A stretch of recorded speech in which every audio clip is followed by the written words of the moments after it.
ہندو nationalism بلا آخر الہاد یعنی ایتھیزم کی سمت لے جائے گا، اور میرے علم کے مطابق مسلمان اسلامی تعلیمات سے بے بہرہ ہونے کے باعث اس نام نہاد نیشنلزم کے سیلاب میں تنکوں کی طرح بہہ جائیں گے۔ اقبال کے اس بیان سے امام احمد رضا خان کا نیچریت کے بانی سر سید احمد خان سے اختلاف میرے ذہن میں آتا ہے، کیونکہ سر سید وہی شخصیت ہیں جنہوں نے عربی، فارسی، اردو چھوڑ کر انگریزی اپنانے کا مشورہ سب سے پہلے مسلمانوں کو دیا۔ وہ انگریزی کو مسلمانوں کے لیے راہ نجات سمجھتے تھے۔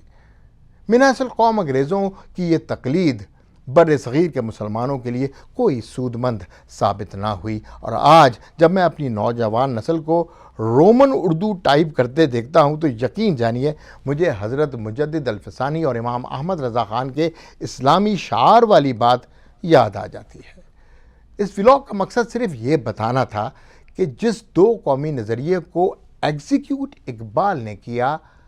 اور آج ہم ایک آزاد ریاست میں سانس لے رہے ہیں، اس کی بنیاد امام احمد رضا خان نے رکھی۔ حیرت کی بات یہ ہے کہ یہ تاریخ کی حقیقت مطالعہ پاکستان کی کسی بھی کتاب میں اپنی جگہ نہ بنا سکی۔